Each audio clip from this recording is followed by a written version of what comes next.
Well, it's usually on. Anyway, let me start again. I'm Gwen Robinson, past president of the Foreign Correspondents Club of Thailand. There we go. And board member and program committee member.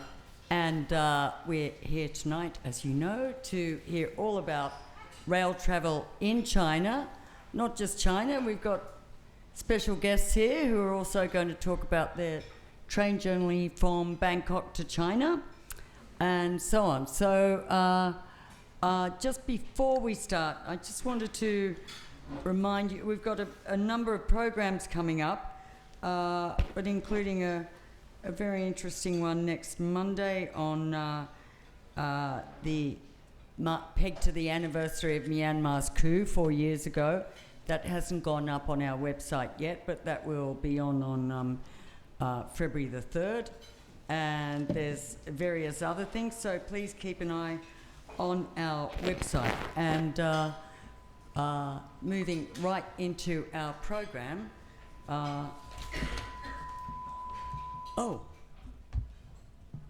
Is that all right? I'd just like to introduce our excellent panel. Our lead speaker and author is Thomas Bird, long-time travel writer and cultural journalist and author of the book we're going to hear about tonight, Harmony Express.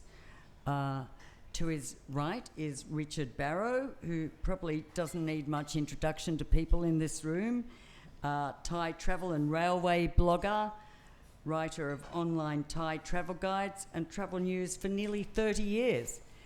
And then finally, right next to me here is Christopher Cottrell, who is a long-time former China resident, observer, and a veteran journalist right through Asia. And he was just telling me he's been taking Chinese trains for, nearly 2 decades. So he's joining us tonight more as a China expert, but also an old hand on the Chinese railways.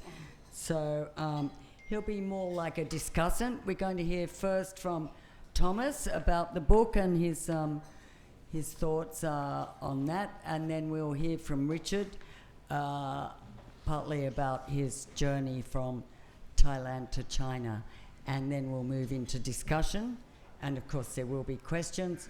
Also, there are books on sale tonight at a discount. They're hard to get because they're not yet on sale, I understand, in bookstores here. So they're up for 700 baht, which is a discount, and you've got the author here to sign them if you want a copy. So they're being sold at reception if you want to pick one up. So with that, I will turn to you, Thomas. Okay. Can I come up to the podium?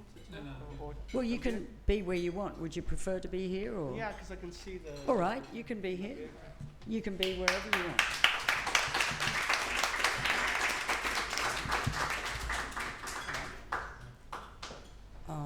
Got to change your, just in case people think you're me. You wouldn't want that. That's okay. I'll only stand here briefly for the talk, and then I'll return to my seat. That's better for the video. Fabulous. Thank you so much. Okay, I'll just, if I can work this machine. Yeah, okay. Good stuff. We are working. I'll just start with a bit of housekeeping because I always forget if I leave it until the end. So firstly, thank you for the FCC Thailand for hosting this event, and Gwen as well for all the work she did in putting this together. I'm also aware that I'm the junior speaker here. Richard went to China, I think the first time 30 years ago, is that? And recently went again, so he's seen it for a much broader time span. And Chris was in China for 2 years before me. I spent 15 years living in mainland China, and Chris lived, I think you had 5 mainland cities you called home over 18 years. So he really got around, so he has some amazing insights. I'm not much of a social media character, but if you do want to follow me, I do still have these accounts. We did mention that the book is available here. If you do end up buying the Kindle edition or buying it from Amazon, please leave a review. That does help greatly. Okay, so I shall advance and begin in 1978, I think, today. I found this, the only image I could find was Getty Images. Does anyone recognize the small gentleman there? Yeah, Deng Xiaoping. Okay, Deng Xiaoping, the paramount leader. Okay, so Deng was an early member of the Chinese Communist Party. He joined in France. He was on the Long March, and after the revolution, he held various high-ranking positions before falling foul of Mao Zedong during the Cultural Revolution and being sent to work in a factory in Jiangxi. With the death of Chairman Mao in '76, Deng returned to Beijing and muscled his way into power. Not an easy thing for a man who couldn't really speak Mandarin and was only 5 feet tall. Deng was not an ideologue, he was a pragmatist. He's the first leader of China in history to go to Japan. And this is him in 1978 on a bullet train. He was asked what he thought of it, and his comment was, "It's very fast." He had very little else to say, but he surely knew that China, which ran on coal and steam, was a long way behind its East Asian neighbor. It had a lot of catching up to do. In '78, he also began a program which was actually called the Four Modernizations, but ultimately became Reform and Opening Up, 改革开放, which of course we all know as the 40 years of China's meteoric rise, where 700 million people were lifted out of poverty and the country transformed in extraordinary ways. Now, auspiciously, perhaps, I was born in 1981, 4 months after the city of Shenzhen was made a special economic zone, the powerhouse of Chinese capitalism. And during the 1980s, growing up, although there was a lot of change, I was conscious that China was still a nominally poor country. It was associated with famines. It was not somewhere that affected the world. It was somewhere that the world affected. But of course, all that was to change.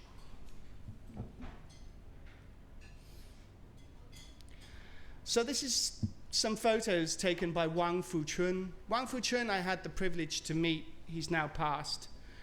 He was from Dongbei in northeast China. And he was actually a railway worker in the time when your danwei, your work unit, chose your job.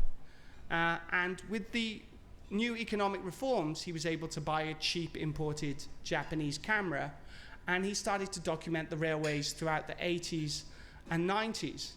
So this is really what rail travel looked like in the 80s and 90s, and even the early 2000s.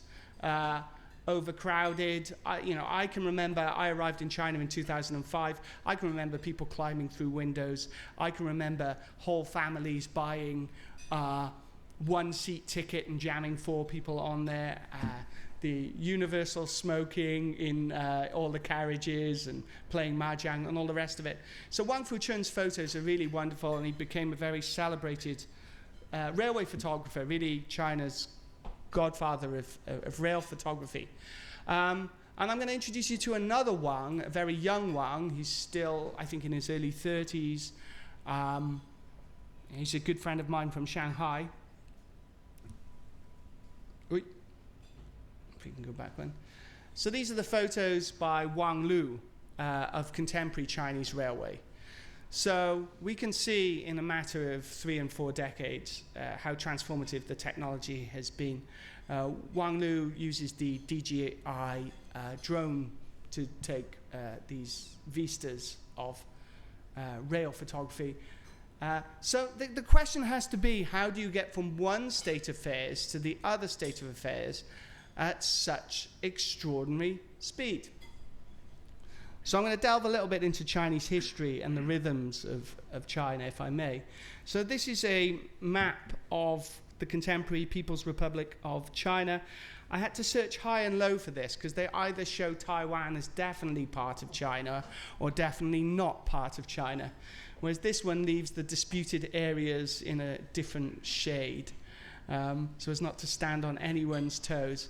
If you go into a museum anywhere in China, a railway museum, a history museum, you will see the map as an almost unchanging thing. And of course, the Chinese map has changed constantly through the dynastic cycles.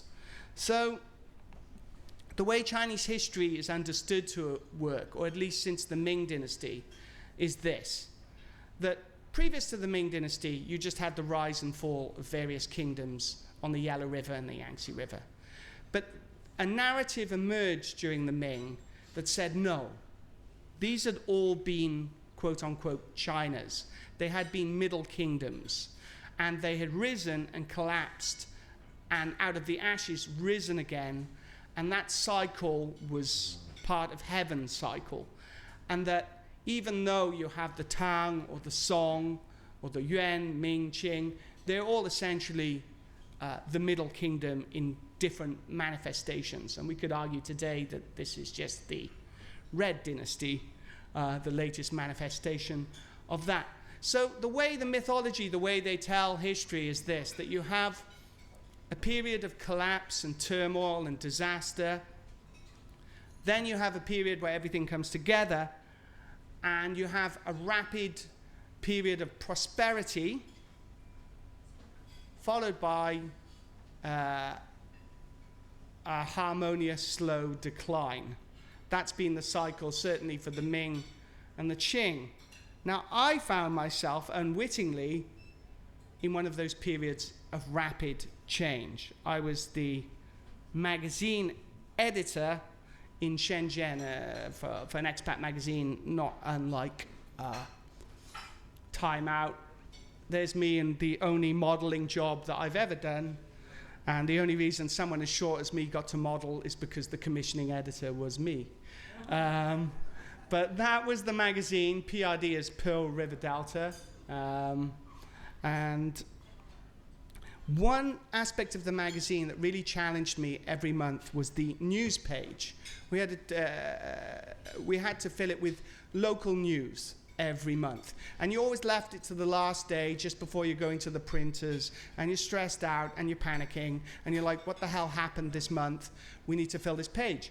And if I didn't have all the news stories necessary, I would just Google railway news. And there was always something. Guangzhou South opened, Beijing North opened, a light rail line opened from Zhuhai to Guangzhou, a light railway line from Dongguan to Huizhou. They were building metro lines at extraordinary speed. And it started to dawn on me that I was living through a railway boom, the likes of which this world has never seen. And so I thought, well, when I go to Hong Kong, I'm going to buy all the books about Chinese trains. So I would go to Hong Kong monthly, and the only train I could ever find, the only train book I could ever find was Paul Theroux's Riding the Iron Rooster, which dates to the 1980s, a classic travelogue, when Chinese trains looked like Wang Fuchun's picture. You know, it was a giant cabbage patch, effectively crisscrossed by steam locomotives. So I thought to myself, when I leave the magazine, it's time to do a Riding the Iron Rooster for the high-speed age. And the result is my book, Harmony Express. So just to give you some visuals that I found online of how transformative that was. So that's China's high-speed network from 2008 when they built the first railway from Tianjin to Beijing ahead of the Olympics. And that's it in 2023.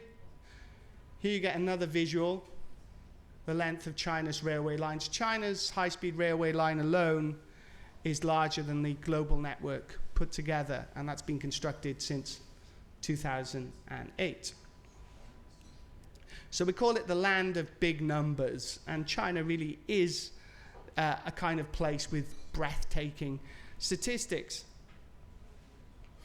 So here's a few that I thought would illustrate how transformative China's rail infrastructure has been. When Deng Xiaoping became the leader, the nationwide system totaled only 400 kilometers of rail, about the mileage of the United States in 1860. By 2019, the network had expanded to 139,000 kilometers of track, including 35 kilometers of dedicated high-speed railway. It's important that we differentiate between conventional rail and high-speed rail, because China runs both, and it is also expanding both. It is not abandoning its conventional railway lines. As of 2024, China's railway network is over 159,000 kilometers long, making it the second longest railway network in the world. China's high-speed rail, HSR network, is the longest in the world with over 45,000 kilometers of track. By 2035, any city with a population of over 500,000 people will be connected to HSR. The world's longest HSR railway line is the Beijing-Guangzhou high-speed railway, stretching 298 kilometers. It also connects with Hong Kong in the south and Harbin in the northeast, creating the world's longest HSR transport corridor. So this is relevant to my book, because my book began in 2014 and ended in 2019, at least the research period. So you can see how much things changed just while I was researching the book and riding railways around China. 266 million train trips were made during the 40-day Spring Festival travel rush in 2014, rising to 430 million by 2019. In 2024, China's railway system handled 480 million passengers trips during the 40-day Spring Festival. We should also note that this is the greatest migration of mammals on Earth. The second one is the wildebeest on the Serengeti Plain, but the largest one is Chinese going home for Spring Festival. Okay, Xi Jinping's signature Rejuvenation Express, named after the goal of national rejuvenation, connects Beijing and Shanghai with top speeds of 350 kilometers per hour. These are effectively China's fastest trains, covering a distance equivalent of that from Chicago to New York in fewer than 5 hours, a journey that takes 19 hours on Amtrak. Okay, so just these statistics can make you think, if you're an environmentalist, imagine if China hadn't built these. Imagine if China had invested instead exclusively in highways and aviation. Okay? It's really constructed its entire, the railway has become the national bloodline. It's how China works and functions. So, of course, this was made for propaganda. I quite like this image because it expresses a lot about the China that I actually witnessed. For anyone that can read Chinese, you'll see that's building the Chinese dream written there in the top left corner. But of course, it's on the front of a workers' dorm that's quite impoverished. And that's because what I discovered when I traveled around China was that there was really two Chinas, and that was expressed in the railway system. That when we talk about the 700 million people that were liberated from poverty, we're not wrong. But we just don't talk about the 700 million people that still live on $5 or less a day. That China really is an extraordinary country of contrasts, and that if you're watching Chinese propaganda news, you're going to see a bullet train racing from Shanghai to Beijing. And similarly, if you're reading The Economist or the New York Times, at least during those heady years of dramatic change, they would be commenting on that as well, where there was a very different life happening in Gansu or Yunnan in the interior, and a railway infrastructure that was developed or maintained for China's migrant worker classes. So that's the Fuxinghao, the Rejuvenation Express. There is one train that's faster than it, or was faster than it, and I took a picture with my phone when it used to go, actually went 431 kilometers an hour, which was the Shanghai Maglev, built by Siemens, a prototype when China was imagining that the entire country would actually run on maglev technology before abandoning that idea in favor of conventional HSR. But Richard, you took it recently, and it no longer goes that fast. Is that correct? Yeah, it's less than 400, I think, now. Yeah. I think they decided... Mm. That's right. It's not very fast now. I think they decided that it was using too much money and energy, and you're not getting to the airport much quicker by going 430. So they only go the top speed now for the VVIPs. No, Right. I wasn't one of them. Right. So it went a bit slow, but it was faster than the average high-speed train. Actually, yeah.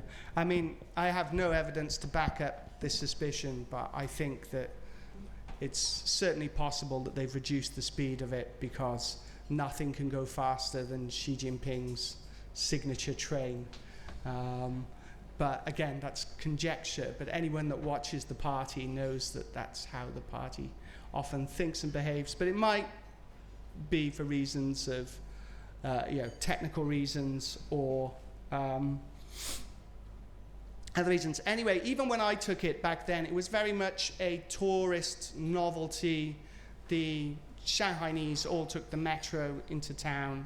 It was just a way to arrive in Shanghai in style. They did build another 2 maglevs, one in Changsha and one in Beijing, but the idea certainly didn't capture the national plan or become part of the national plan. When I show these pictures, people say, oh, you're showing us some historic pictures of China from the 1960s. I'm not. These photos I took in 2015. In fact, if you'll entertain me for a second, maybe I could read just a few paragraphs about what I witnessed there.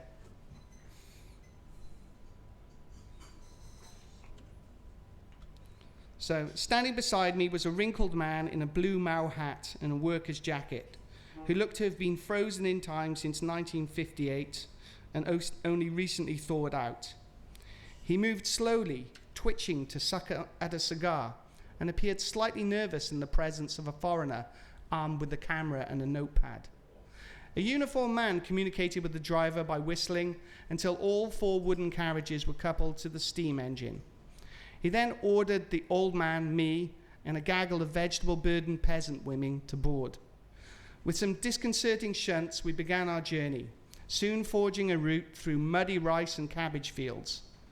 I struggled to get acquainted with the wooden chair, although the bucolic environs were more than made up for the discomfort of the carriage. We shunted into Honeybee Crag, 20 minutes down the line, a railway graveyard littered with rusty train engines and abandoned gondolas, relics of a time before China's 21st century great leaps. A villager boarded, clutching chickens, one under each arm, which squirmed and squawked as the train engine noisily decoupled and skirted around us, making a switchback, reconnecting at the rear to push us up a steep mountain ridge. We were soon rolling through thick vegetation, wild forests blanketing a deep gorge called Shenzhen Shagu Canyon of the Immortals.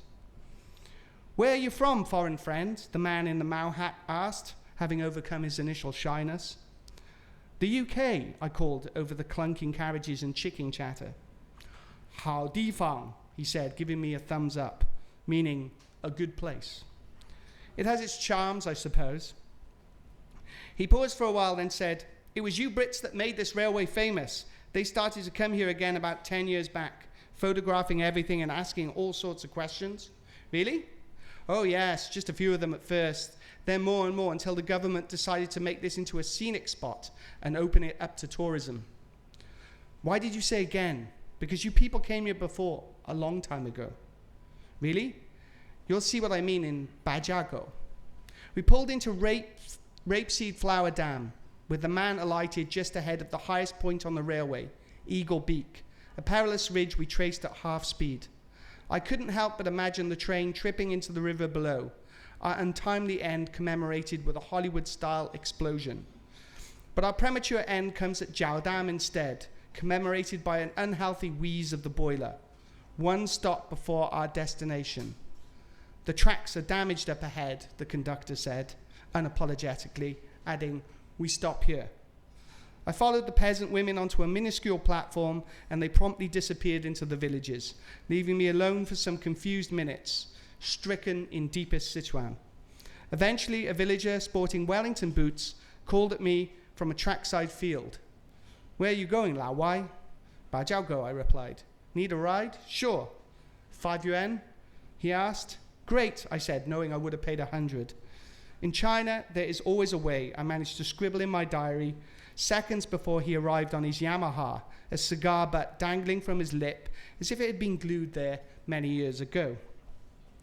For half a mile at least, we coasted along the ballast, until just before a tunnel, he swerved from the tracks onto a narrow mountain road. Our route then traced a path with more turns in it than a snake hugging a hosepipe, until we stopped at a vintage hillside settlement, half submerged in vegetation. "This is Bajiao Industrial Township," he explained, applying its full name before pointing to the town square. "You can find somewhere to stay over there." Hoisting my backpack onto my shoulders, I paid him and made for the square. The East is Red Plaza, suggesting the handiwork of an enthusiastic local tourist bureau. Yet this was no romantic piece of branding. The plaza itself boasted an enormous outdoor theatre topped by a portrait of the youthful great helmsman and a big character sign that read, "Mao Zedong thought grand stage." The scale of the square was extraordinary when compared with its surroundings, evoking a time when this place mattered, or mattered a lot more than it did when I arrived. Though the square was empty bar a few aunties exercising to the beat of a Taiwanese pop song, my imagination couldn't help but populate it with fanatical red guards, a landlord on stage wearing a dunce hat and confessing his class crimes, a standard form of humiliation during those ideological times. In the People's Canteen opposite the stage, I encountered some old-timers sucking on long tobacco pipes and sipping tea. None could speak Mandarin with any fluency, so I followed my nose down a side street to a restaurant dishing up Sichuanese staples like pockmarked granny's bean curd, and accosted the restaurateur. "Excuse me, boss, know anywhere I might stay for the night?" "Follow me," she replied, promptly removing her apron and marching me down the road like a child late for school. I was led to the end of a hillside street and effectively into somebody's house, then abandoned into the courtyard while she walked street side to call someone on a vintage Nokia. Bats were already whizzing overhead, daylight fading. Eventually, a man wrinkled like an old sock arrived with a set of keys as big as a school janitor's. Opening the door, he led me into a room equipped with all the mod cons you might expect in a place where March of the Revolutionary Youth was still top of the pops, including an ensuite squat toilet and complimentary hose, a rust-coloured roof fan, and an enormous Sanyo television set manufactured circa 1983. "I'm assuming the honeymoon suite is already occupied," I quipped. "Shama? Never mind. How much is it?" 30 yuan. "I'll take it. Here's the key. It doesn't work very well, so just leave the door open when you go out, okay?" "Is it safe?" The man and woman burst into laughter. "Is it safe?" he repeated, and they wandered away without checking my passport or asking for a deposit. Despite my rustic environment and somewhat bizarre environs, it felt good to have secured a room for the night. I dropped my bag, pulled out my diary, and tried to take stock of the day. China's all-encompassing public transport network had moved me from a city of electric brand logos to a township of Cultural Revolution slogans. A shift in time and place only possible in a country as big and lopsided as this one, I wrote. I consoled myself with the prospect of the dawn, concluding my diary entry thus: "Tomorrow will shed light on everything." Then closing my moleskin, I triumphantly fell onto the bed, which collapsed, rolling me headfirst onto the floor like an armadillo. Okay, so I read this section because I think one of the major themes in this book, and a theme that I didn't plan, was simply inequality, that China's so vast and diverse that it just doesn't all look like Shanghai, just like it doesn't all look like Bajiao. In fact, both coexist, and the railway can take you to these worlds within worlds. I'm aware of time, so I'll push on. So another theme of the book, and something that sort of ties in with what Richard's going to talk about later, is railway imperialism. So this is a picture of a railway in Yunnan that was built by the French to the tin mines there. And it connects with the branch line that goes all the way to Hanoi and Haiphong. The French, like the British, imagined a pan-Asian railway. Unfortunately, the Second World War got in the way. The Japanese also imagined a pan-Asian railway, as we see at the Death Railway here in Thailand. But their empire didn't last long. But it's certainly on the cards for China in the 21st century. Railway imperialism also, I believe, informs China's obsession with building trains. They understood very well that if the Russians and the Japanese owned the trains in Manchuria, if the British owned the trains in Shanghai and Canton and Hong Kong, and the French in Yunnan, they could dominate the local economy. So as the Communist Party has built its foundations on being anti-imperialist, it not only wants to absolutely control its railways at home, but also export them elsewhere. And that brings me to another point which I discovered when I was rolling around in China, which was that a lot of train tracks, particularly this is on the Tibetan Plateau, trains that go to Lhasa and trains that go to Xinjiang don't make money, are never going to make money, and are simply there as umbilical cords connecting Beijing with its disparate territories, whether that be Hong Kong or Inner Mongolia. Anywhere with an inkling of separatism is definitely going to get a railway. So there was definitely political motivations for China to build these quite bizarre, expensive, and difficult to build railroads. The final chapter of which I document when I take the train to Lhasa, which has been published on BBC Travel in an edited form. If you don't want to buy the book and feel like you read it for free. Okay, so the other thing is that like I was talking about two Chinas. So again, when you look at Chen Haifeng's photos, Chen Haifeng is another celebrated award-winning Chinese railway photographer. They look like they belong to history. And in fact, he was shooting these photos at the same time that I was rolling around China. He just took third class on the green trains and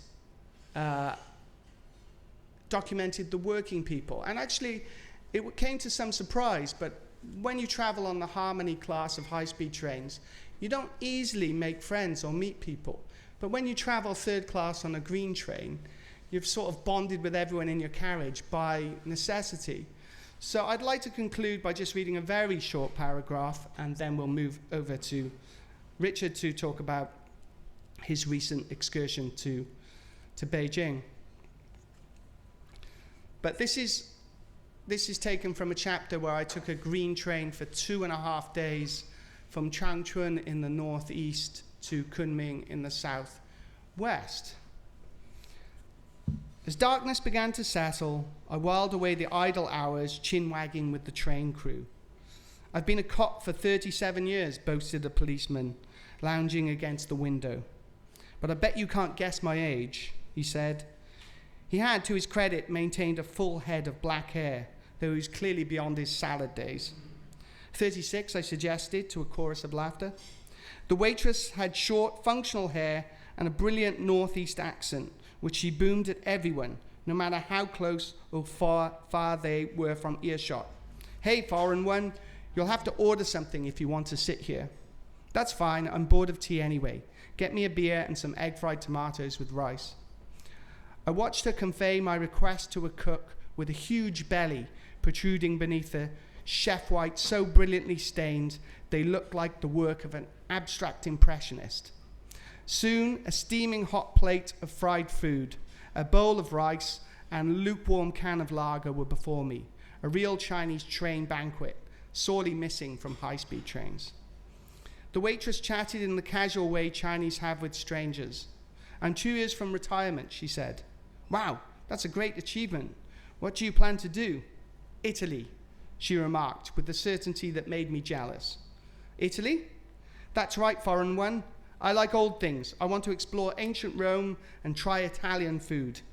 I hear it's very tasty. It is very good. Pizza, ice cream, frothy cappuccinos, pasta.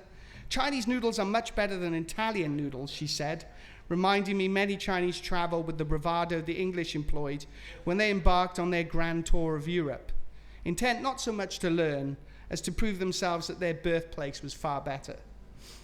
Parts of Henan, cities like Luoyang and Anyang, are older than ancient Rome, I said, gesturing to the sun ebbing over the central plains. Listen, foreign one, I've been working on the train longer than you've been alive. I have a plan. My husband and I are going to Italy.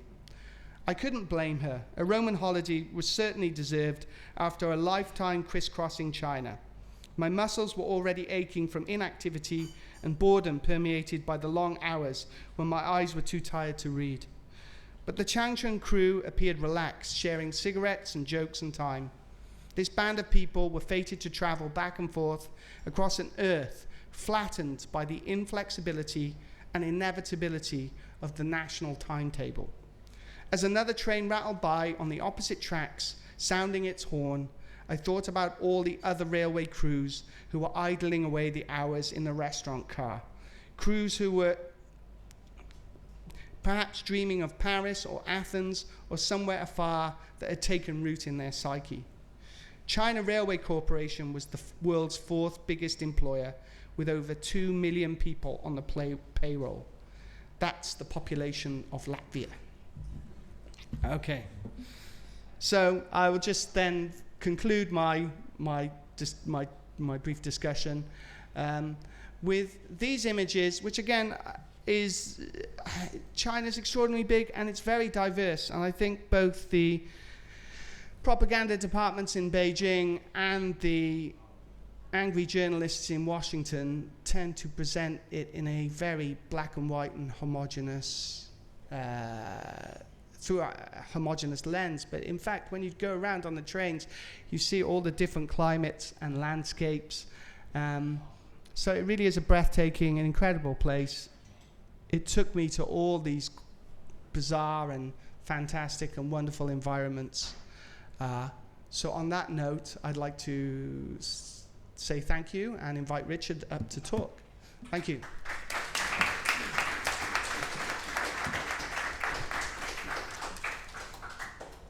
Thanks very much, Thomas. That was fascinating, as were the photographs. Now, Richard, do you want to do it from where you are? Yeah, it's fine. Okay, so carry on. Need to change the... Do you need the pointer? Yes. Can you just pass that? Should we change the... Richard. Thank you. Oh, yes. Okay, thank you. That was very interesting. What I'm going to do is just a brief compliment to what he was talking about, because we're in Southeast Asia or in Bangkok, so we thought it'd be kind of interesting to actually show you how you could go to China today by train. So I'm just going to briefly go through a few of my slides. I did a trip from Singapore to Beijing in October, and I'm just going to show you the section from Bangkok to Beijing. But I didn't actually finish my journey in Beijing. I did the Great Wall of China. There's actually a high-speed train that goes to the Great Wall of China.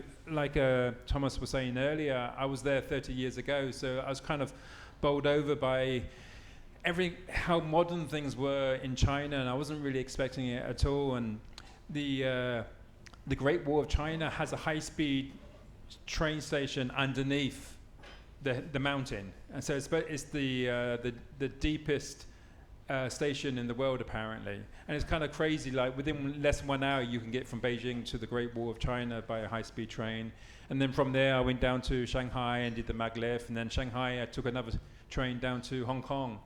And I would have gone. There's no loop, unfortunately. You can't go all the way to back to Thailand through Vietnam.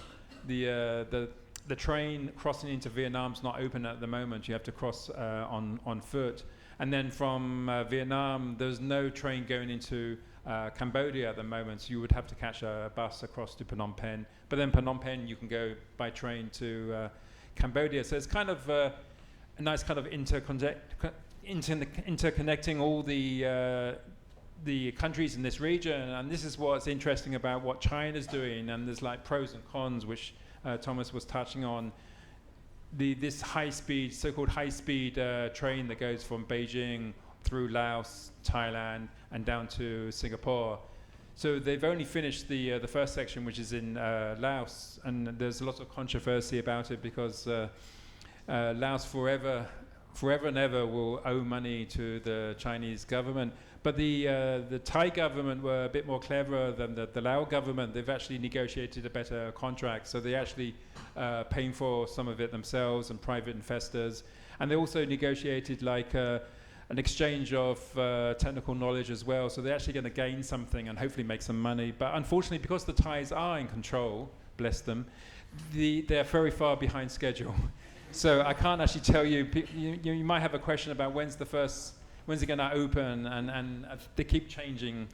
So I think it was like, I don't know what the last one is, like 2029, 2030 or something. They just keep pushing it off. They're having lots of problems along the way. Anyway, so I'll just move on quickly. I'm just going to quickly go through my journey to give you some idea of what to expect. If you want more details, I have a website called AsianTrainGuide.com. So on the front page, it will actually go through all the steps. So if you want background information about how to buy the tickets and how which trains I took on this journey, go to that website. I also have a Facebook group called Asian Train Guide. So if you have any questions about catching trains in Southeast Asia or Asia, you're welcome to join. So this kind of shows you my route starting in Singapore up to Bangkok, Vientiane, Kunming, and then to Beijing. You can try and guess how long it took me, but the last slide I will actually show you how many hours it took from Singapore all the way to Beijing. 2 days. Well, unfortunately, it's not like one train. People got the misconception that it's actually one train all the way. I actually took 10 trains, but I think the shortest number of trains would be probably like 6 or 7 trains. But in the old days, I think it was actually in some ways faster, because there used to be a train that went from Bangkok all the way to Singapore. But now you need, I think it's like 4 trains to go from Bangkok to Singapore. But in the old days, there used to be a train going all the way.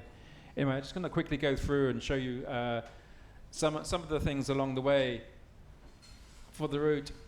So I have a full slideshow, but this is just the section from Bangkok. I just want to show you through Thailand. This is the first train when you cross the border from Malaysia into Thailand. This is at Padang Bazaar station. And then this is the second train that you catch from Bangkok. So the first train goes from the border, Padang Bazaar, Malaysia, to Bangkok. And then this is the second train that goes from Bangkok to Malaysia. It's not high speed. The trains in Thailand, most of them go a maximum speed of 90 kilometers per hour. But some of the new CNR, which is the Chinese sleeper train, they're allowed to go 120 kilometers per hour. So this is what happens. I'm just going to give you an idea of the logistics as well, because when you arrive, you go from Bangkok. Your first stop is Nong Khai. So you actually have to get off the train to go through immigration. Immigration is not done on the train at all. So you get off at Nong Khai, you go through Thai immigration, and then you have to get back on the train. It's the same train though. And then about 30 minutes later, you arrive at the brand new railway station, Vientiane Kamasat. And again, there's a misconception. Lots of people think this is the high-speed train station, but it's not. It's in Lao, they call it the Lao Thai railway station. The other one is the Lao China railway station. Lao comes first, of course. And this is the one that was kind of partly financed by the Thai government as well as some other grants. So there's no connection. You can't actually go all the way from Singapore to Beijing by train. There is a little gap. But the gap's not too bad. There is actually a shuttle. There's actually press the wrong button. Anyway, there is actually a shuttle bus that goes between the two stations. So it's only like 30 minutes. think I've gone too far. Need to go back. Yeah, I just want to show you the BNT. I'm going forwards, I think.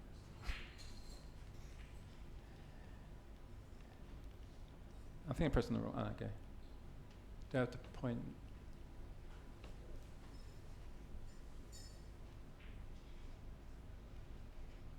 Anyway, okay.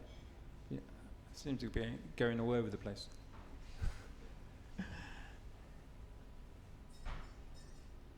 Okay, so this is showing the route. Once you're in Laos, there is actually so the train line. They call it a high-speed train, but it's not really like high speed like you have in China that Thomas was talking about. In China, they go like 350 kilometers per hour, and they are now experimenting with other trains now that can go like 500 or 600 kilometers per hour, which makes it the fastest trains in the world. In Laos, it's 160, 170 if you're lucky. So it's not really high speed. If you live in Bangkok and you've been on the Red Line train, the Red Line train can actually go 160 kilometers an hour. They're not supposed to go, but they can actually go. And I've been on it one time. There's two stops that have a long gap, and they can go up to 160, which is the same as the so-called high speed. So our local commuter train is just as fast as the train in Laos. But the maximum speed allowed is supposed to be 145 in Thailand. So I think it'd be kind of interesting to compare. When I first came to the VNT and railway station, it was like, oh, this is massive, and it's like in the middle of nowhere. And I think that's kind of the experience in China as well. You got these massive railway stations, and sometimes in the middle of nowhere. I think I saw a picture once, and it was like there's this railway station, the exit, it was like was it rice field or something, and people were like laughing at it, but I think there's been a more up-to-date picture saying that now there's a big city around it. So they've actually, I call them Death Stars, and they've actually closed 20 plus high-speed railway stations in China since the high-speed railway boom, because of this habit of building railways to nowhere. And it's often the case that they're built, and China thinks about high-speed rail or even conventional rail like this in terms of like an airport, like it should be out of town and that you need to go and travel out there. Whereas the old Chinese railway stations are all downtown. They often build them in satellite areas. Sometimes it can be very successful and it can really rejuvenate an area. So they build it in the middle of a rice field, and then suddenly a whole local economy emerges. But sometimes they build it in the middle of a rice field and it remains in the middle of a rice field. This tends to be the thing. The other thing that frustrates me about Chinese modern railway architecture is that the building's often very imposing and impressive, not that sensitive to the local landscape. And the interior can be just utterly bleak. So if you think about the lovely railway stations in London or Paris that are full of buskers and restaurants and bars, the Chinese railway stations often just have like a kung fu burger restaurant and a shop selling warm bottles of water. So they can be a bit depressing inside. But I don't know if the one in Laos, because obviously the Laotians would have some say-so. But judging from these pictures, it looks like I think it's much the same, because they got influence from the Chinese. I think Yeah. the rule book was written by the Chinese, and they had to follow whatever the Chinese said. So it's like it's a closed railway station. You can't actually go in unless you have a ticket, and then you go through. First is the ticket check, and then you go through security. There's an X-ray. They're checking to make sure you don't have any sharp objects or things like water. Seems to be okay, but if you got other objects, sometimes they will confiscate it from you. But it's not always that consistent, apparently. And then you got this massive hall where you wait for your train, and then you're called, and then you go out to the platform. But one of the best things about, from my experience for the Lao railway station, and it's the same with the Chinese station, is the free hot water. And it's not just at the station, but it's on the train as well. And that's really a marvelous thing. I think they should bring it to Thailand as well, because you can make your coffee or your pot noodles or whatever. And that's one of the things I remember when I first rode the trains in China, because I came to China on the Trans-Siberian Express. And that was one of the things I remembered was I bought an enamel cup with a lid, and I was just making my pot noodles using the hot water on the train. And that's one of my long-lasting memories of trains. And it's still, even on the high-speed train, it's still there. You can take your pot and make pot noodles, or you can make coffee or tea or whatever you like. So this is just showing you the route. So from Vientiane, the train goes all the way to Kunming. So just for logistics-wise, if you actually want to buy a ticket, if you're buying a ticket within the country, you can buy it only 3 days in advance, which makes it difficult because if you want to book a hotel, you sometimes have to book hotels 2-3 weeks in advance, and then you're kind of gambling whether you can actually get a train ticket. And if you can't get the train ticket, if you go by road from Vientiane to like Luang Prabang, it's actually going to take you a lot longer than the train does, because the train actually cut all these distances down very, very much so. So from Vientiane, you go to Boasted, which is the border with China. So you go through the so you first, when you arrive from Thailand in Vientiane, you go through the customs and immigration. And then you take this 30-minute bus ride to the high-speed train station. And then you take the train, like I did, all the way to Kunming, but you have to get off again at Boasted. And Boasted, just before you get off the train there to go through Lao immigration, then you cross the border, and then there's another train station about 15 minutes later in China, and then you get off again and go through immigration again. But it was really, I thought at first it's going to be similar to Laos, but it was like really, really impressive. Modern security apparatus. It was just kind of crazy, and how they were using technology to make your lives better as well. It was kind of one of the things I was amazed by in China. I think I'm going backwards, am I? Okay, going backwards.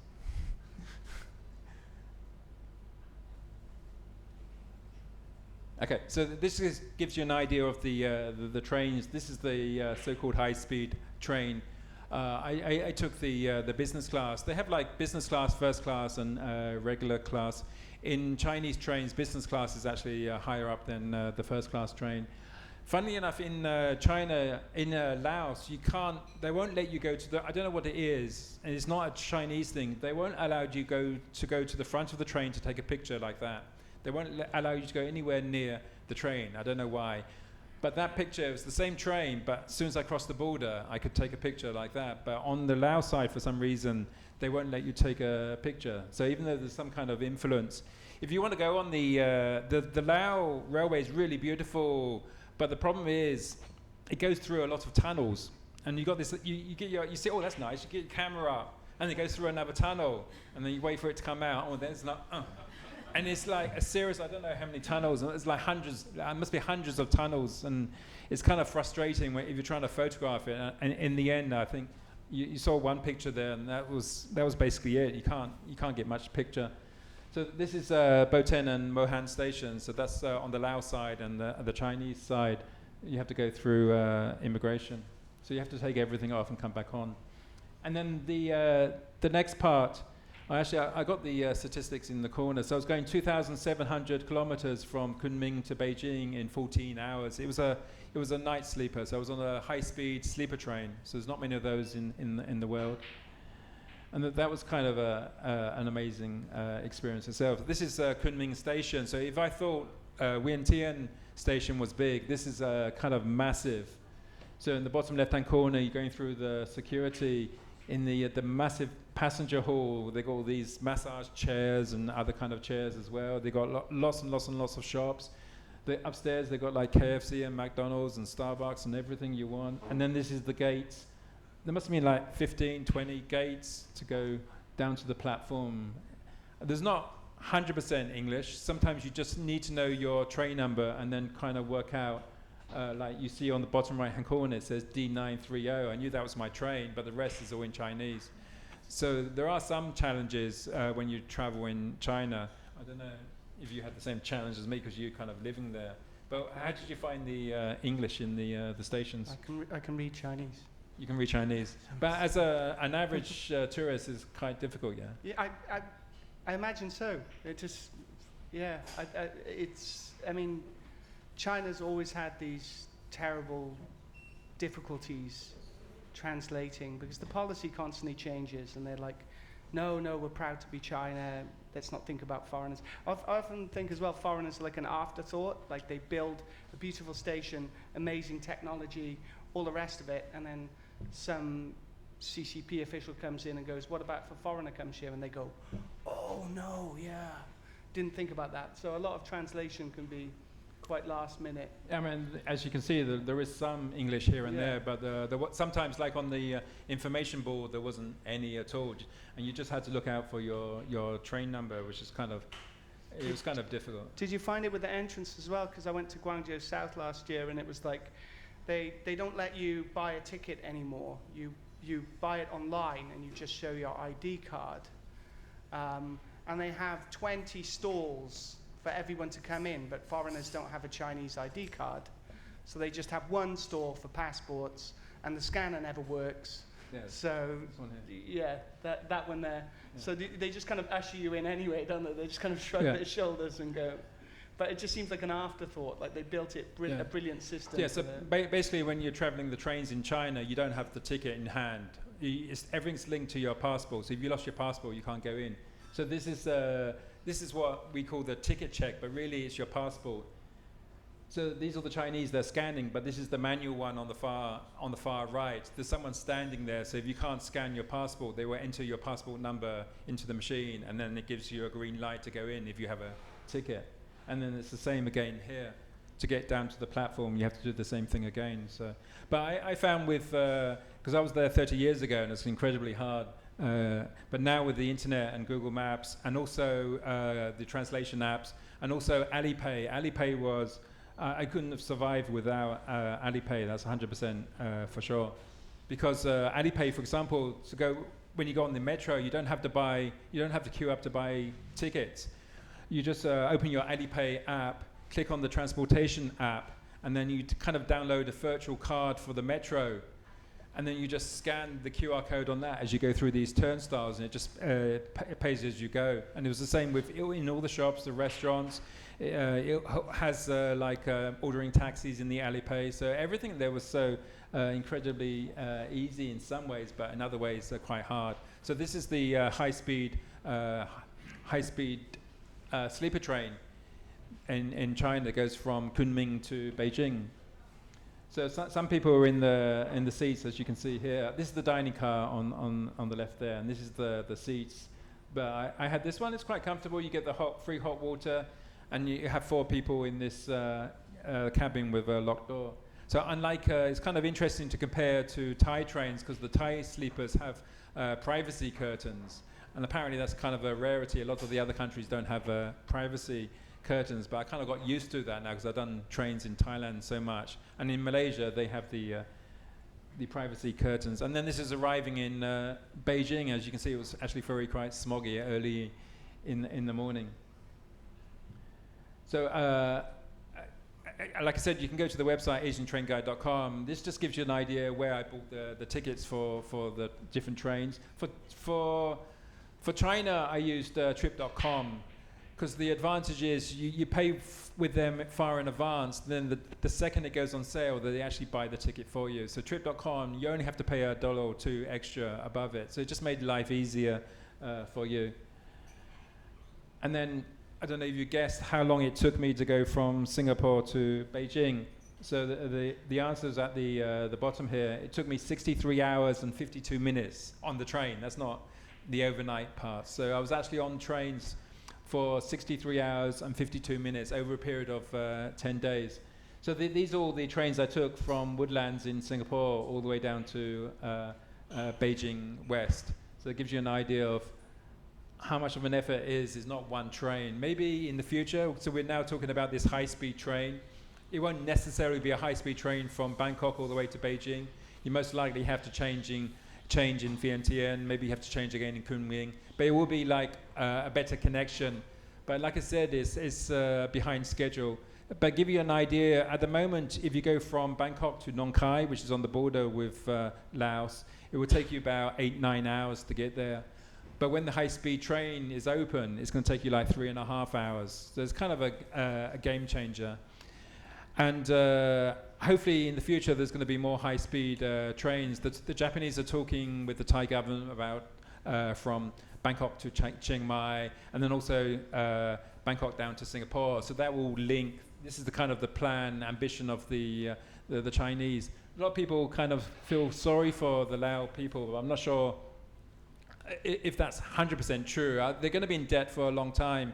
But their tourism figures have gone up. There's actually a lot more people visiting Laos than before. I've been there twice, and the last time was like 20 years ago. And the last year or so, I've been there twice, and I will go again.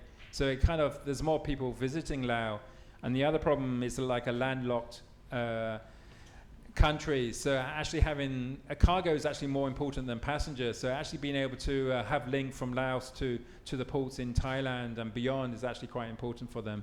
But I don't think they're actually going to be making any money in the future. But I just want to finish by actually asking a question here, because when I was in Malaysia, they've modernized a lot of the trains in Malaysia. So it's now electric. All the windows are sealed tight, and it's all air conditioning.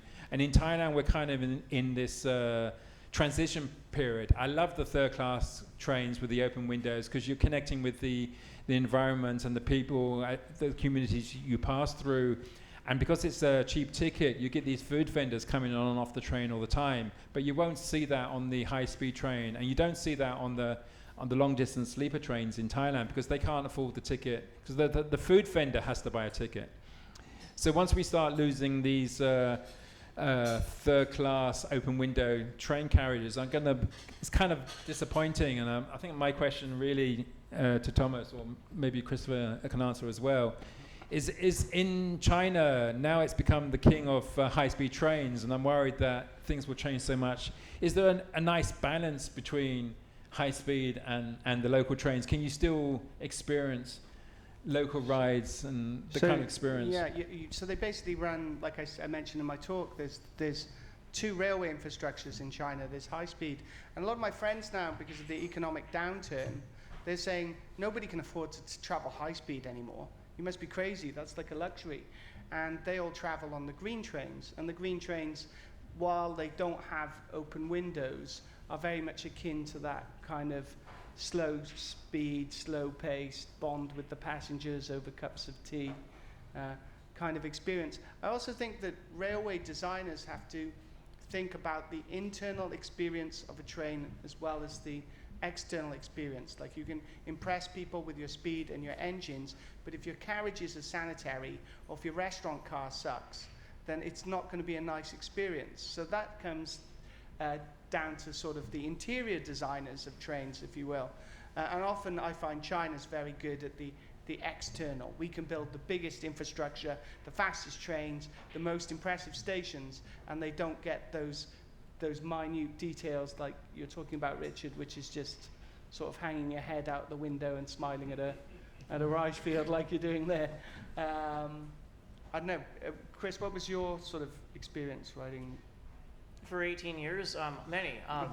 Mostly fantastic, but also lots of getting sick and not having fun. I commuted from the city of Guangzhou to Zhuhai for about 15 years.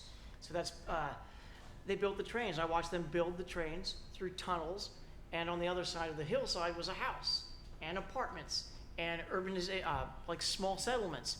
I don't think people knew the train was coming through. And finally, when they built the trains, this was like 2017 was the Zhuhai-Guangzhou train express. It took 2 hours to get to the border, but you had to wait 9 or 10 hours sometimes to catch that train. The Shenzhen to Hong Kong train that took 45 minutes could take 8 hours waiting in the train station to get a ticket, because they're bought online. So unless you're online in Chinese apps, it's quite impossible really to get around. But yeah, they've moved the entire just purchasing of tickets onto digital applications. I met like a veteran Hong Kong railway historian, but he's in his 80s, and he was just immensely frustrated because he said, I can't work this technology, and there's no option to just buy a ticket with money.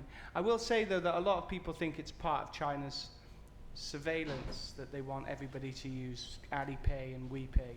But it's actually mass tax evasion across China that they're mostly concerned about, and that if you pay with WeChat, then they know that you can pay.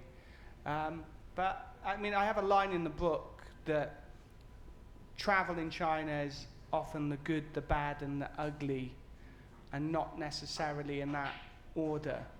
But the good often rewards you for all the ardor. Like, I find Thailand just generally easier. Like, people speak English more and they're more courteous and whatever. But China can reward you in so many ways.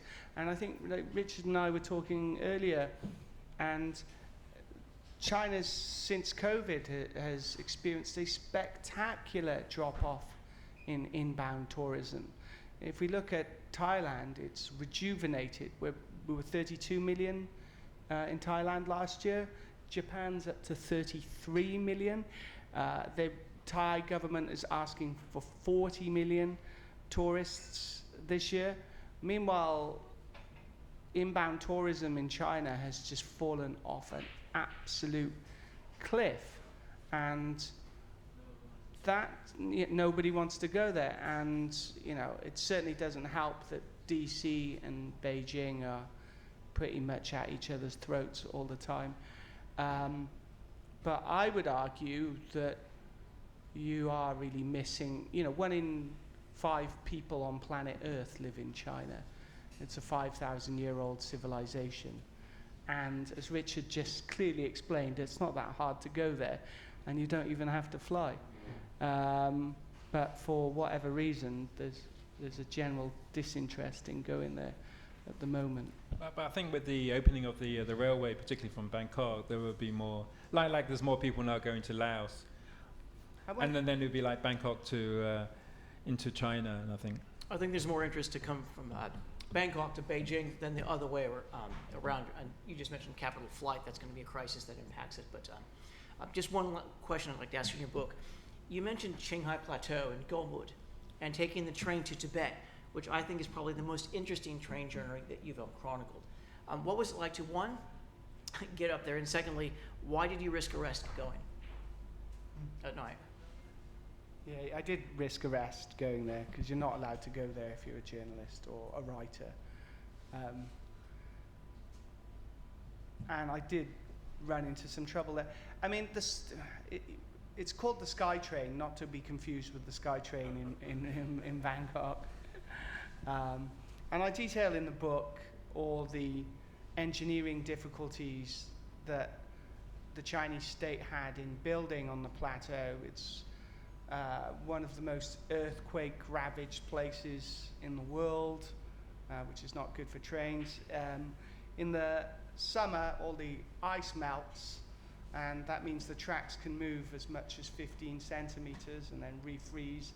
Again, in the permafrost, that was an engineering challenge.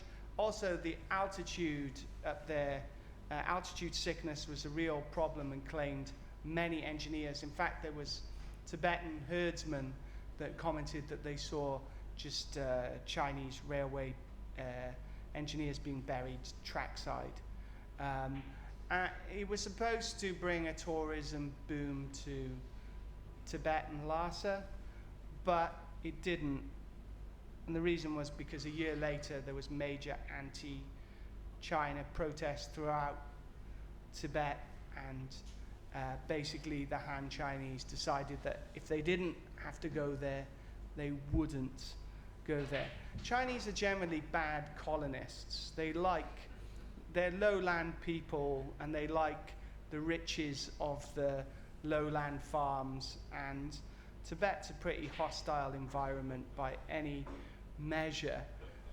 So I went there, but there's a town on the way.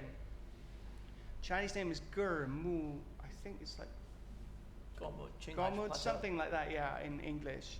It's like a Mongolian word that's been rendered into Chinese. And Paul Theroux stopped there. We're talking about this missing link in Cambodia and also in Vietnam, these two things.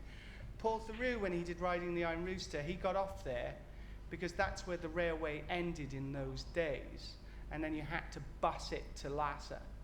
And he also makes like a famous and horribly dated comment that you know, isn't it wonderful that they will never build a train to Tibet? And of course, that's exactly what they did. So I thought, well, I'll get off where Thoreau got off and also break up the journey, because it's an incredibly long journey, even when you begin in Qinghai. And they've turned it into a military town, basically, positioned between Xinjiang and Tibet. And I grew quickly aware that I was the only foreigner there, and that every second car was a jeep, and that every second building was embossed with like People's Liberation Army paraphernalia. And then a policewoman accosted me in a restaurant and said, "What are you doing here?" And I said, "Well, I'm taking the train to Lhasa." And she said, you know, like, basically go back to your hotel and stay there until it's time to leave. And also, when you're in Lhasa, they put you, I mean, it's mandatory that you have to have a Tibetan guide. You can't just wander around freely. You have to go with a tour group, which is a tragic shame. And they put you in the historic heart of the city, and they leave you there at night, and they say, it's kind of flexible. They can say you can go on this street if you need some food, but not out of this area and not out of the hotel after sort of 9 p.m. And I walked out, and nobody said anything. So I thought, oh, this is quite good. And I kept walking, and then I flagged a taxi, and it was a Tibetan. He said, "Are you a foreigner?" And I said, "Yes." He said, "No way." And then another one, a motorbike came, and it was a Sichuanese guy who was just interested in money. I was like, "Can you take me to my friend's bar?" And he was like, "Yeah, sure." So I had a sort of, I managed to evade the authorities there. But I mean, there's no question that the railways going through Xinjiang and Tibet are colonial railways. But lest we forget that America was built on its railroad running, you know, from the east to west, and that the Trans-Siberian was built at a huge expense, was utterly unprofitable, totally unneeded, but it was also the Russians claiming the vast territories to the east. So the Chinese are not the first to learn that a railroad can delineate the territory that you claim to be yours. What that implies for Laos, we shall see. Okay, so are we open for questions? Yep. Or? I think we'll see if John, Sure. just Christopher, do you want more or not? No. Should we open for questions? Right? No. The Tibet comments. Because it's the best chapter of the book. Buy it. Shall we change the slide back to Sure. Thomas's book? That's a good idea. Can we have the other? Because it's his night, not mine. Can we go back to the first slideshow? That's very considerate of you, Richard. Very considerate, Richard.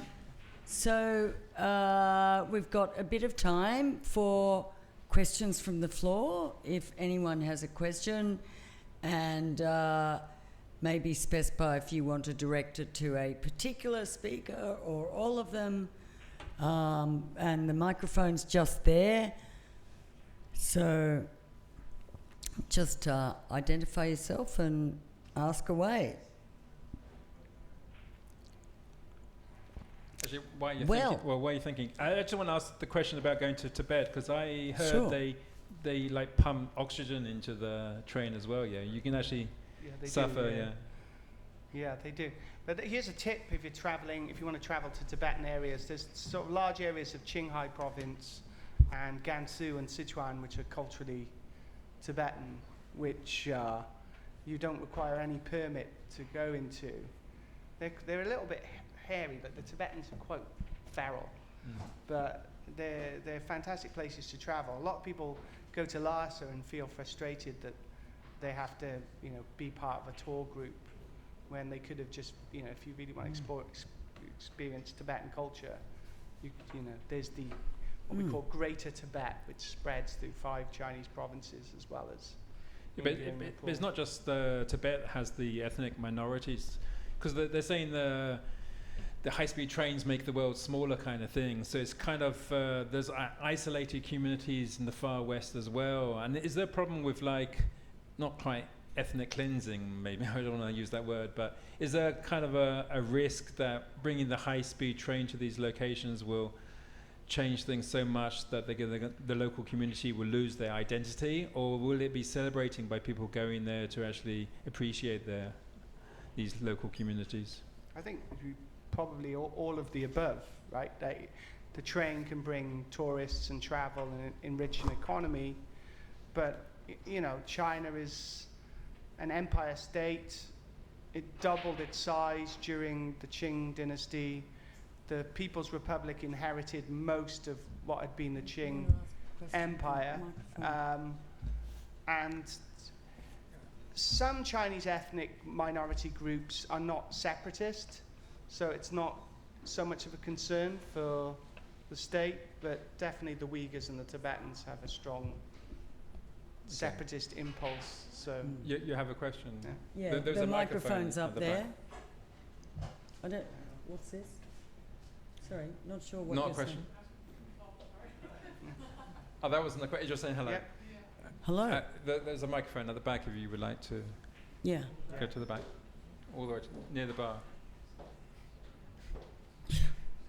Just kept waving. Hi, my name's Philip. I'm just a guest, not a journalist. Firstly, thank you, Thomas, for a really enlightening sort of overview of your book, and also to Richard for your experience as a Bangkokian expatriate. I'm looking forward to being able to enjoy those trips up north and maybe south.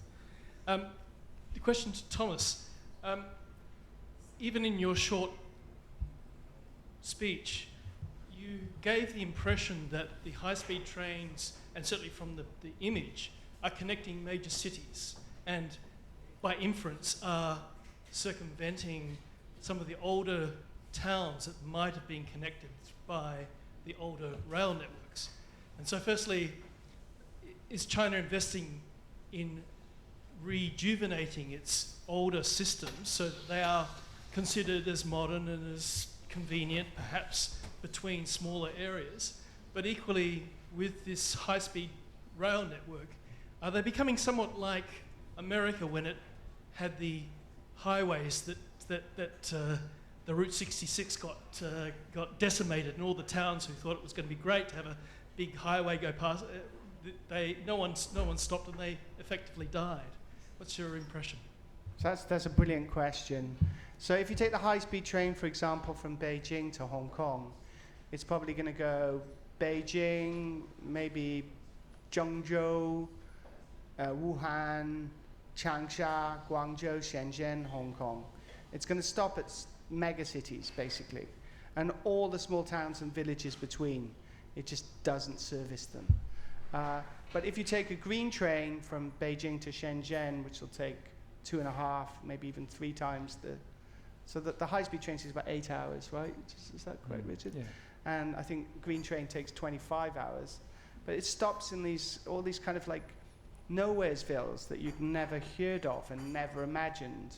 And the people that get on just don't look anything like Beijingers or Shanghainese. They're sort of, grubby clothes, and they, clearly quite impoverished. And yet when you look up, you're like, where am I? Where is this town? And if you look it up on Wikipedia, because it's China, it will still have a population of like 1 million people.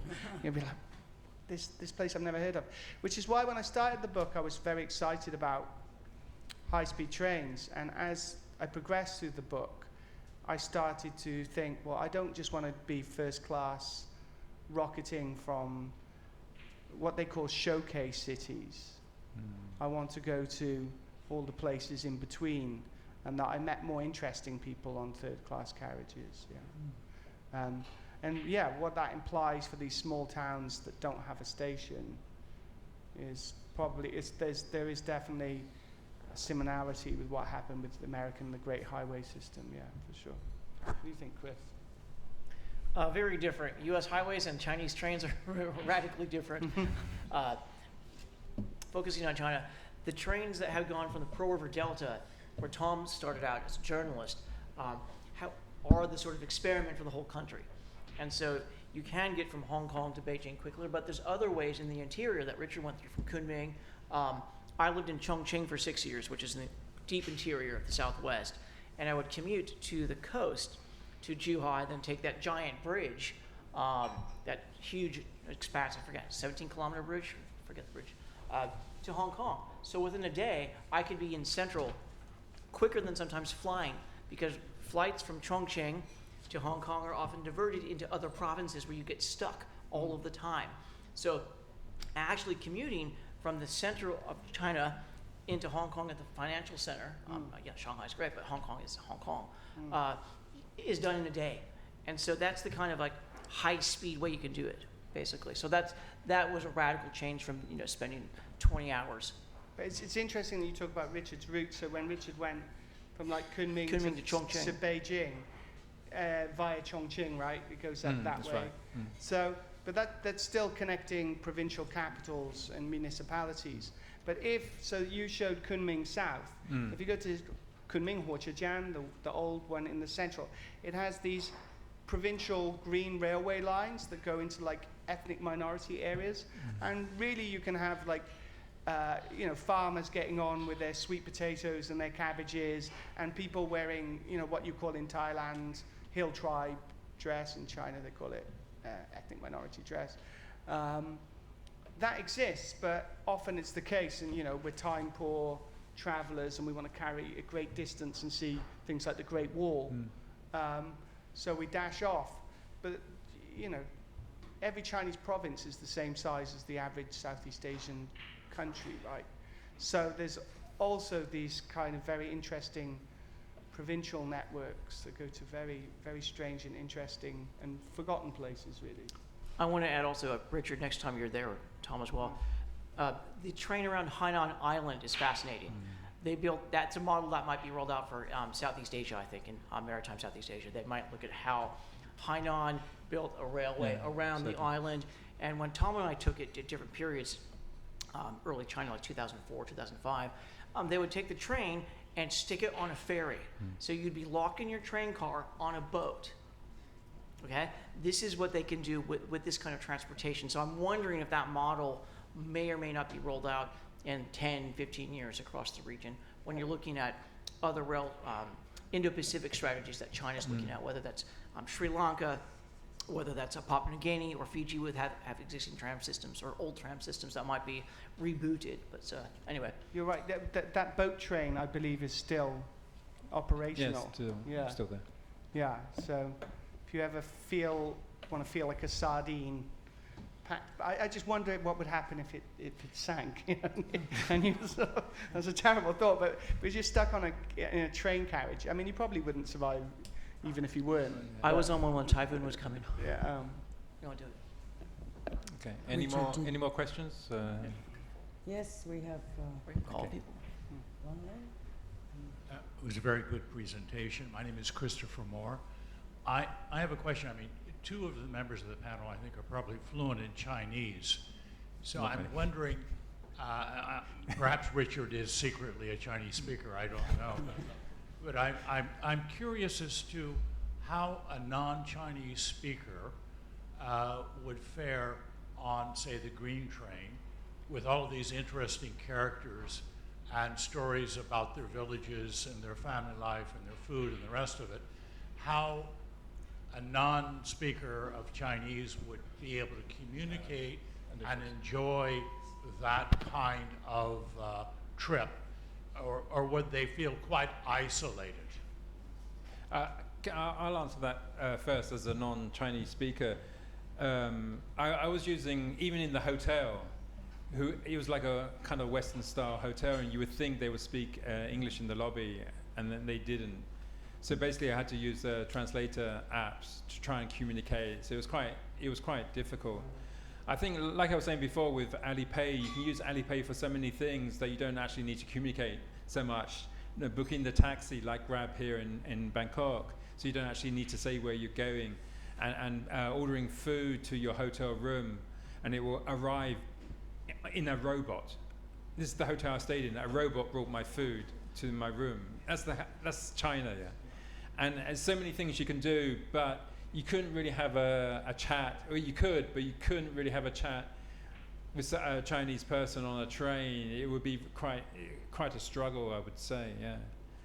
But even in Thailand, I think a lot of people they do their best to have a chat. Even the family, if I didn't speak Thai, they always try to communicate with you, and things like food is a good icebreaker, and there's some kind of communication going on. You're not going to go talk about anything in depth, shall we say, but you do have some form of communication here in Thailand, and I presume to an extent in China. But I found it difficult and frustrating, and I would like to have been able to communicate more like I do here in Thailand when I'm traveling on trains, because I love chatting with my Thai neighbors when I'm on the train. I don't know, do you want to add something? That's how you learn Chinese, is spending hours and hours on trains saying the same thing again and again and again in repetition. I'm sure. In Thailand, it's the taxi driver who always asks the same questions, like, are you married, how much money do you make, and how many children, and all that kind of thing. So I imagine it's probably the same. Thomas would know better. He has a master's in Chinese from SOAS. His Polish is better than mine, but basically you can talk to anyone. Also, as China's advanced its trains, it's advanced its educational system, so you'll encounter a lot of Chinese who are fluent in English. Quite fluent, better than mine. But I didn't come across too many, though, on my trip. Okay. I actually, there's a section in the book, I won't read it, but I'll just paraphrase it, where I'm on a train for one of these odysseys for 2 days. And I go in the restaurant car and I meet these 2 Italian backpackers. And they seem like genuinely nervous and quite stressed out that they don't know where they are and they can't communicate. And they're like, we can't even order food because the menu is in Chinese on the restaurant car. So I said, well, that's fine.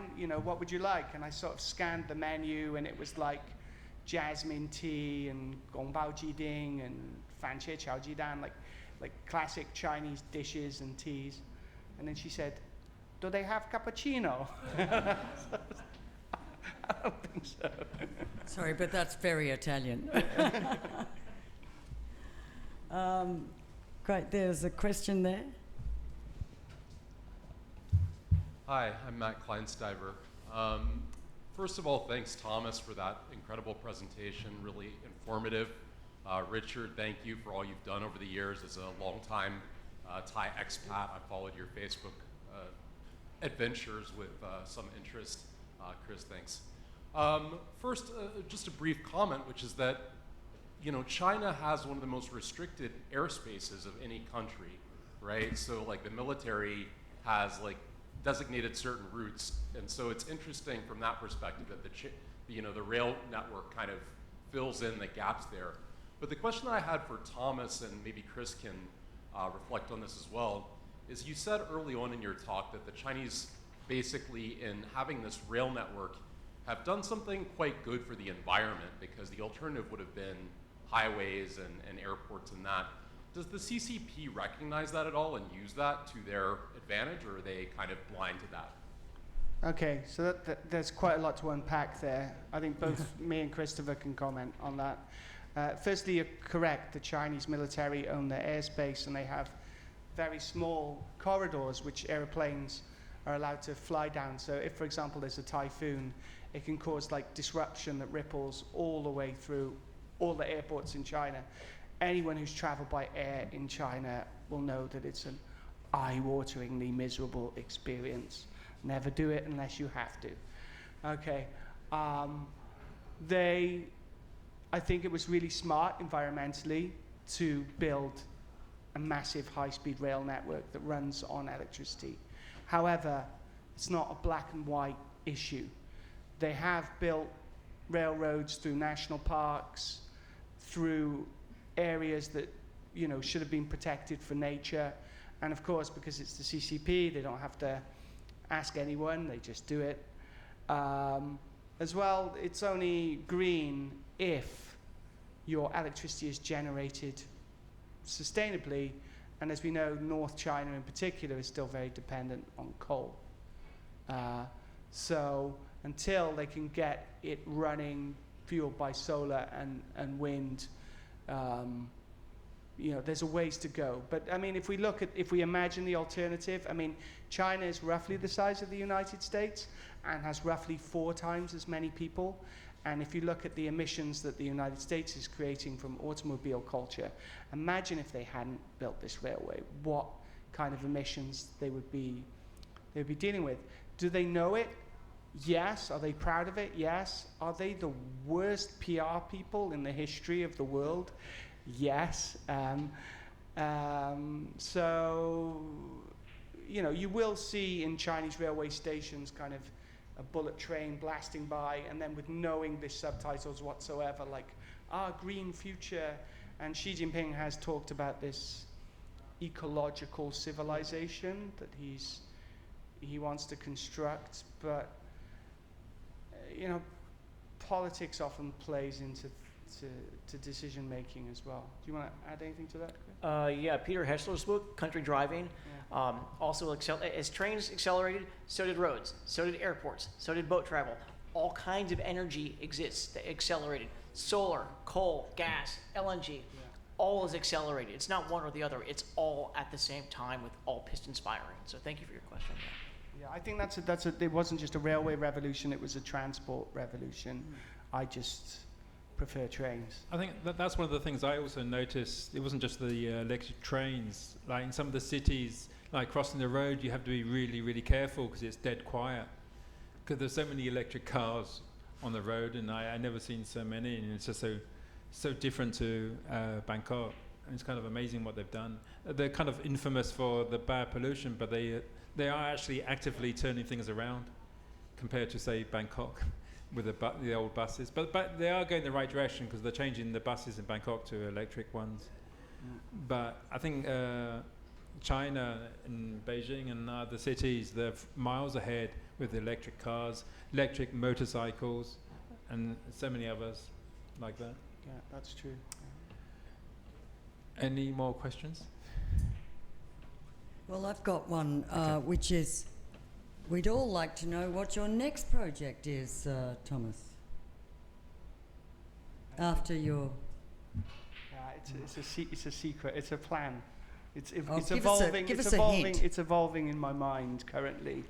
It's but it will be a sort of broader. Harmony Express 2 is on the way, shall we say? What, meaning sort of broadly related to China, or are you expanding? I'm interested in this idea of the Pan-Asian Railway, which is not a new idea. It's a British idea from colonial times, and it's far from being built. But I'm in.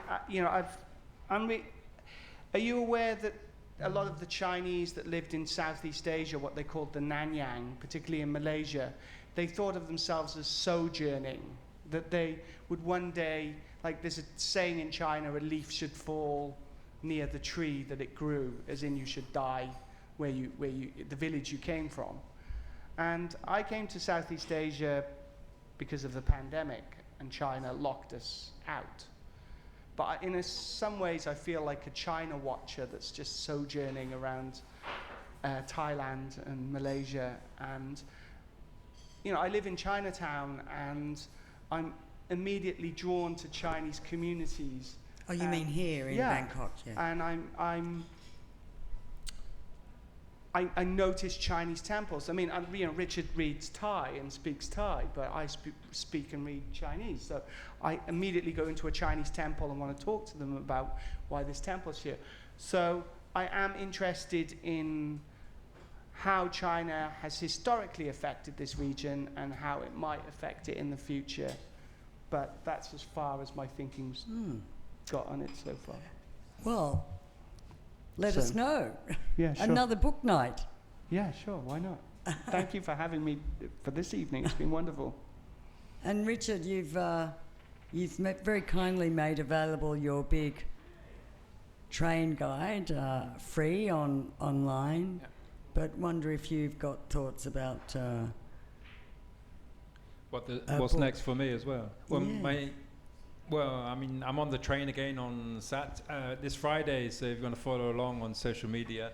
I'm actually heading up to Nakhon Sawan. They've got the Chinese New Year Festival Parade. It's the biggest in Thailand. So I'm actually going up there for that. And then the following weekend, I'm going to Chiang Mai because they got the flower festival. So I'm going up there by train. And then the weekend after that, I'm going to Lopburi because they got the King Nalai festival, going there by train. And then the weekend after that, I'm going to Phetchaburi by train because they got another festival down there. So for the next month or so, I'll be on trains. But looking forward, I am kind of writing more guidebooks, and hopefully there'll be a published book as well on the best routes in Thailand. But I'm also working towards doing like rail tours, so they'll be actually chartering a whole train. So if you want to come along on one of my train trips, hopefully I will be doing that in the future as well. So yeah. Wow. And again, let us know. Keep us informed. And final question goes to our new member over there, Peter. Hi, thanks Gwen. Peter Bassett here. Yeah, I just have a question actually for Richard. I've been fortunate enough to go into Makassar and the rail yards there, and it's amazing. I know some other people have been as well here tonight. And I'm just wondering, do you know what's happening with that? Is there anything you can do in terms of publicising how amazing it is and the potential for it to become a living museum in terms of they've got coal burners there, they've got carpentry workshops, and they've got amazing rolling stock, and yeah, it's phenomenal. So I wonder if you know anyone in there, if you've done anything about that, and if you've been through. And maybe you could put Makassar in context for the audience. Yeah, so Makassar is there's an old workshop, and it would be lovely to open it to the public, but it's a working workshop. They're still renovating diesel engines and the carriages as well. But they have a railway museum in there, and they sometimes do tours in there. So I've been in 3 or 4 times, but it's very, very difficult. It's a really beautiful place. There are steps to preserving it and keeping it safe. A couple of the buildings over 100 years old, they've now been listed, so hopefully that's the first sign of them being safe. The future is not really clear. The SRT own a lot of land in Bangkok and in Thailand. You know, Jakajak weekend markets all belongs to the SRT, and a lot of Klong Doi, the port along the river, that belongs to SRT as well. They own a lot of land, but they're not doing much with it. And they've just set up a new division called SRT Assets, and they're actually going to start kind of renting these places out for commercial reasons. But we don't know 100%, but we think at least parts of Makassar, because Makassar could be turned into the biggest park in Bangkok. That's how big the area is. But it is hoped that the old workshops will be preserved and turned into some kind of museum, and then that is inevitable. They will turn the rest into some kind of commercial business, I think. But then at some point they will move out the workshops to outside Bangkok. But at the moment it's not 100%. Same with Hulompong Station, it's not 100% clear. But the Hulompong Station still has at least 5 more years, if not more, so it's safe for the moment. And it's been turned into a living museum, because you can go to Hulompong Station and see they've got steam locomotives, there's a railway museum, and there's also trains coming and going, so it's a living museum. Well, thank you for that. On that note, I'd really like to thank our fabulous speakers for their time, and keep an eye on their websites. Don't forget to buy his book. It's 700 baht at the reception, yeah? Thanks, Richard. Sure you're not making a cut there? No, I bought it for 700 baht. I'm just joking. He will sign it as well. So. Yes. So the author is here and will be here for a while. Yeah. So thank you very much, everybody, for coming.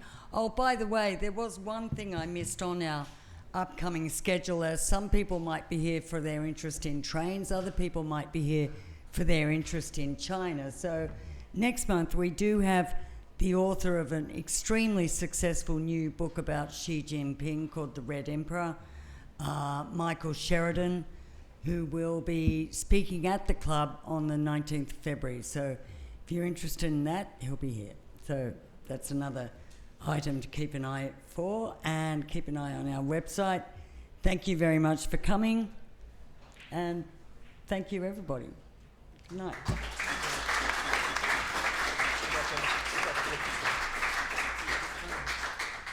you, Richard. That was great.